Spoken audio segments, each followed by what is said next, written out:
His name was Noah Brennan. He was 14 years old, and he loved to things in the world, drawing and mysteries every Saturday morning. Noah took the subway to the Detroit Museum of Art. Detroit is a city in the state of Michigan. It sits on the Detroit River, which forms the border between the United States and Canada. Detroit is famous for its music, its history, and its art. Noah had a sketchbook, dark blue cover, worn edges almost full. Every Saturday, he sat in front of a different painting and drew it from memory. Not by looking, by remembering. He would study the painting for 10 minutes. Then he would close his eyes. Then he would draw. On one particular Saturday in March, Noah arrived at the museum at 9 a.m. He went to his favorite gallery. It was called Gallery 7. It held paintings from the early 1900s. But when Noah walked in, he stopped immediately. Something was wrong on the far wall. There was an empty space, a rectangular outline on the wall, where a painting used to hang. The painting was gone. Noah knew every painting in Gallery 7. He had drawn all of them. The missing painting was called The River at Dusk. It was painted in 1923 by an artist named Samuel Okafor. Noah had always loved that painting. It showed a wide river at sunset, deep orange and violet sky, a small boat in the distance, one figure standing alone on the shore.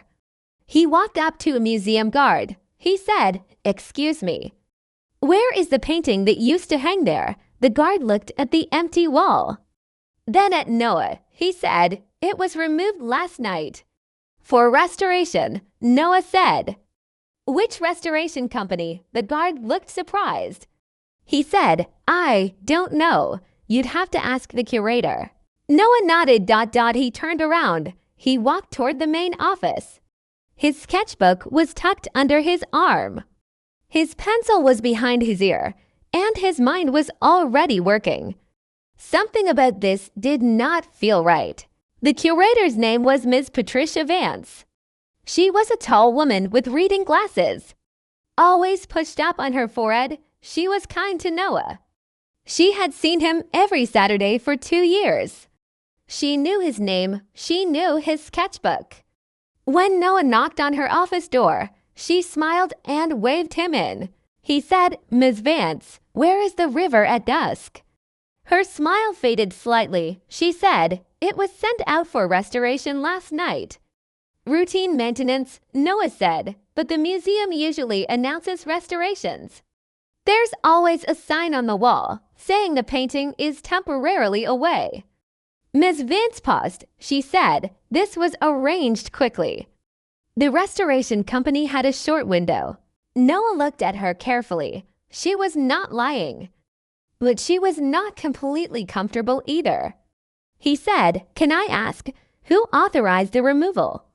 Ms. Vance said, "The director did." Director Hammond. Noah wrote the name in his sketchbook. Ms. Vance watched him write. She said, "Noah, is everything okay?" He looked up. He said, "Probably. I just really love that painting." She smiled. "It will be back in 6 weeks." Noah nodded. He thanked her. He left. In the hallway, he opened his sketchbook to a clean page. He wrote 2 questions. Why so fast? Why no sign? Then he wrote one more. Who is Director Hammond? Noah went to the museum library. The museum had a small public library with books about art history and records of the museum's collection. He found the museum's annual reports. He started with the most recent one. He searched for the name Samuel Okafor, the artist who painted The River at Dusk. He found a single paragraph. It said that Samuel Okafor was a Detroit artist, born in 1895, died in 1961. It said The River at Dusk was donated to the museum in 1978 by a woman named Clara Okafor, Samuel's daughter. Noah wrote this down. Then he searched online using the library computer. He searched for the river at dusk and Samuel Okafor. There were only a few results. But one caught his eye. It was a recent article from an art news website, published just 3 weeks ago. The headline said, "Lost Okafor painting could be worth $2 million." Noah read the article carefully. It said that art historians had recently discovered that Samuel Okafor's paintings were severely undervalued. One painting had just sold at auction for $1.8 million. The article said that another Okafor painting, believed to be held by the Detroit Museum of Art, could be even more valuable. Noah sat back slowly. He stared at the screen. He thought about the timeline. Article published 3 weeks ago. Painting removed last night. No announcement. No sign on the wall. Done quickly. This was not routine restoration. This was theft. He was almost certain of it, but he was 14 years old. Who was going to listen to him? He thought for a moment. Then he remembered something his father always said. Facts speak for themselves. Noah needed more facts. Noah searched for Director Hamann online. His full name was Robert Hamann. He had been the museum director for 3 years. Before that, he had worked at an art dealership in New York. Noah found his professional profile. He read it carefully. Then he found something interesting before coming to Detroit. Hamann had worked at the Lexington Gallery in Manhattan. Noah searched for the Lexington Gallery. He found a news article from 5 years ago. The headline said, "Lexington Gallery investigated for art fraud." He read further. The article said the gallery had been suspected of selling fake certificates of authenticity. The investigation was eventually dropped. No charges were made. But Hamann had left the gallery shortly after. Noah stared at his notes. A man with a suspicious past. A painting suddenly worth millions. A quick removal with no announcement. The pieces were adding up. But Noah still had no proof. He needed to see the removal records. The official document showing which company took the painting. And when and where. He thought of one person who might help. His neighbor, Mrs. Anita Brooks. She was a retired journalist. And she knew how to find information that regular people could not easily access. Mrs. Anita Brooks was 67 years old. She had short silver hair, round glasses, and a house full of books and newspapers. She had worked as an investigative journalist for 30 years. She had broken major stories. She was now retired, but she was not inactive. She still wrote a small blog about Detroit history, and she still had connections. Noah knocked on her door that Saturday afternoon. She opened it. She looked at him. Then at his sketchbook. Then back at him. She said, "You have that look." Noah said, "What look?" She said, "The look of someone who found something they weren't supposed to find." She stepped aside. "Come in." Noah sat at her kitchen table. He told her everything. The empty wall. The article about Okafor's value. Director Hamann's past. The missing announcement. Mrs. Brooks listened without interrupting. She sipped her tea. Her eyes were sharp and still when Noah finished. She put down her cup. She said, "The museum is a public institution. Any removal of an artwork above a certain value requires a formal transfer document filed with the city." She continued, "Those documents are public record. Anyone can request them." Noah said, "Can you request it?" Mrs. Brooks smiled. "I already know someone at the city records office." "Give me a few hours," Noah said. "Mrs. Brooks, why are you helping me?" She looked at him. She said, "Because 40 years ago, a curious 14-year-old told me something was wrong. And nobody listened. And she was right." Noah was quiet. She added, "I was that 14-year-old. 3 hours later, Mrs. Brooks called Noah. She said, "Come back. I have something." Noah ran to her house. She was sitting at her desk, a printed document in her hand. She handed it to him. It was the transfer document, filed the previous night, signed by director Robert Hamann. The painting had been transferred to Prestige Art Restoration Services, address 4410 Industrial Drive, Detroit. Noah looked up. Have you heard of this company? Mrs. Brooks said, I had not, so I looked them up. They were registered as a business just 4 weeks ago. Noah said slowly, 4 weeks ago. The article about Okoffer's value was 3 weeks ago. Mrs. Brooks nodded. Someone created this company. Just before the article came out, preparing to move quickly, Noah said, we need to go to that address. Mrs. Brooks held up one hand. We need to be smart about this. We do not walk into that building. We observe. In journalism and in detective work, patience is everything. You never tip your hand before you are ready. Noah nodded. So what do we do? Mrs. Brooks picked up her phone. We called the right person. The right person was Detective Sandra Obi. She worked in the Detroit Police Department's Art Crime Division. Mrs. Brooks had known Sandra for 15 years. They had worked together on a story years ago. Sandra arrived at Mrs. Brooks's house in 30 minutes. She was 40 years old, calm, focused, professional. She looked at Noah when she walked in. She said, so you're the one who noticed? Noah said, yes, ma'am. Sandra sat down. She read through everything Noah had collected. The article, his notes on Hamann, the transfer document, the date of the company registration. She was quiet for a long time. Then she said, this is good work. She looked at Noah directly. How long did this take you? He said, about 5 hours. She nodded slowly. 5 hours, and you're 14. She looked at Mrs. Brooks. He's going to be trouble someday. Mrs. Brooks smiled. I know, Sandra said.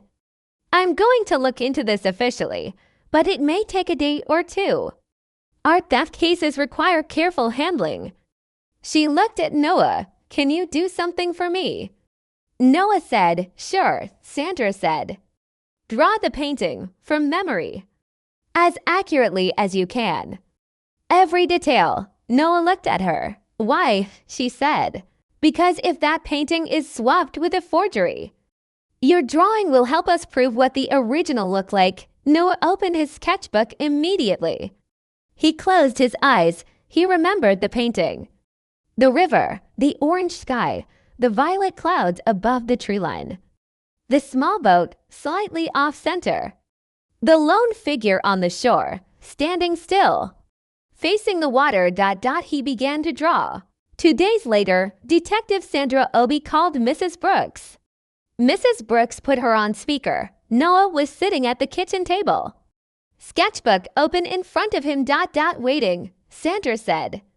We executed a search warrant on the address. Prestige Art Restoration Services was not a restoration company. It was a front. We found the painting, still wrapped. They hadn't moved it yet. Noah exhaled slowly. Sandra continued. We also found communication records. Emails between Hamann and the owner of the front company, arranging the transfer, discussing the sale to a private beer overseas. Director Hamann has been arrested. He is being charged with theft, conspiracy, and breach of fiduciary duty. Mrs. Brooks said, and the painting, Sandra said. It will be returned to the museum within the week. There was a pause. Then Sandra said, tell the kid, good work. Mrs. Brooks looked at Noah. She smiled. Noah looked down at his drawing. The river at dusk, from memory.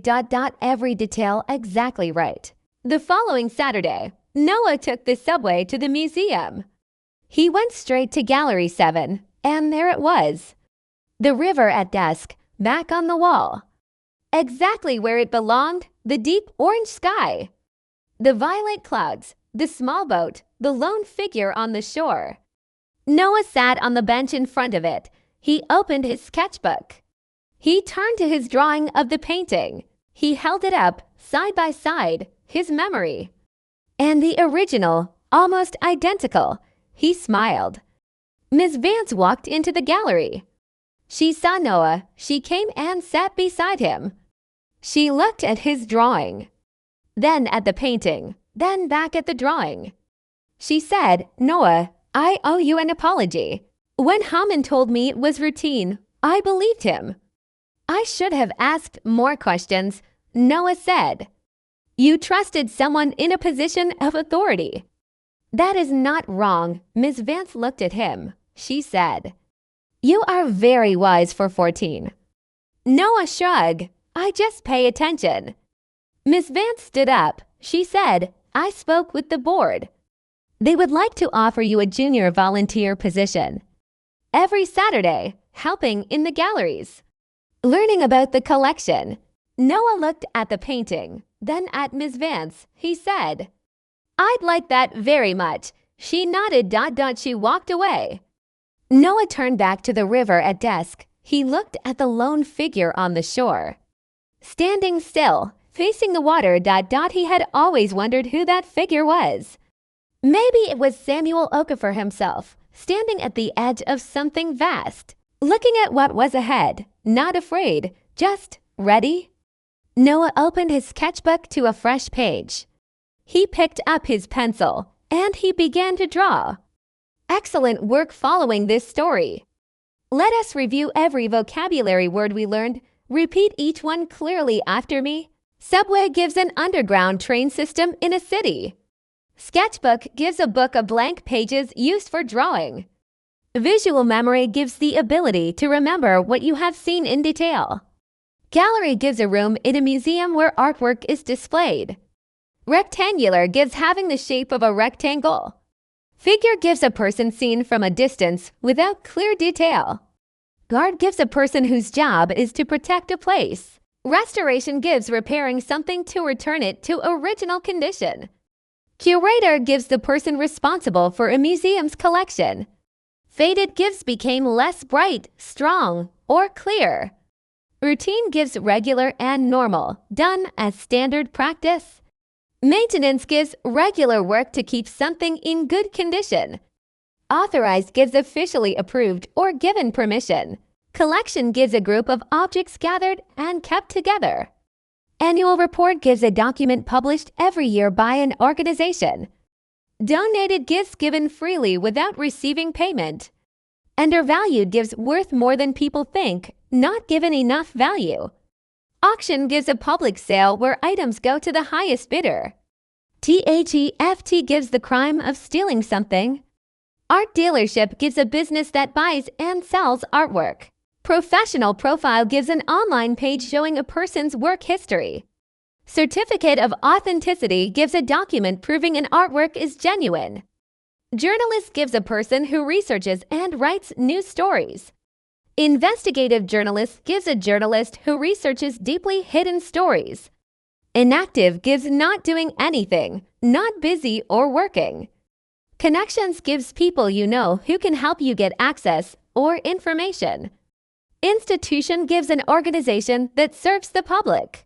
Transfer document gives an official paper recording the movement of an item. Public record gives official documents that any member of the public can see. Registered gives officially recorded with the government as a legal entity. Preparing gives getting ready in advance for something. Observe gives to watch carefully and quietly without interfering. Patience gives the ability to wait calmly without anxiety. Art crime gives a law enforcement division focused on art theft and fraud. RTHEFT gives the crime of stealing artwork. Forgery gives a fake copy of something valuable made to deceive people. Search warrant gives a legal document giving police permission to search a location. Overseas gives in or to a foreign country across the sea. Breach gives the act of breaking a rule, law, or duty. Fiduciary duty gives a legal responsibility to act in someone's best interest. Authority gives the power or right to make decisions and give orders. Volunteer gives a person who works without being paid to help others, Vast gives extremely large in size or amount. Now let us review all idioms and expressions. Something doesn't feel right gives a feeling that something is wrong even without proof. A short window gives a limited amount of time available to do something. Catch your eye gives to attract your attention, to notice something. Facts speak for themselves gives the evidence alone makes the truth clear. Drop a case gives to close an investigation without making charges. The pieces are adding up gives separate facts are forming a clear picture. Break a story gives to be the first to report an important news story. Tip your hand gives to reveal your plans or knowledge too early. A front gives a fake business used to hide illegal activity. He's going to be trouble gives a compliment meaning someone is impressively capable. Owe someone an apology gives to be responsible for saying sorry to someone. Pay attention gives to watch, listen, and notice things carefully. That was the story of Noah Brennan, a 14-year-old boy with a sketchbook and a curious mind. He did not have a badge. He did not have authority. He did not have special powers. He only had to things attention and courage. He paid attention when others did not. He asked questions when others stayed quiet. He followed the truth, even when he was not sure where it would lead. And that was enough. In English, we have a saying, curiosity killed the cat, but there is a second part that people often forget. But satisfaction brought it back. Curiosity is not dangerous. Curiosity is powerful. Keep asking questions. Keep paying attention. Keep learning. Thank you for watching Voice Vocabulary. Like this video, share it with someone learning English. Subscribe so you never miss a new story. Keep going. You've got this.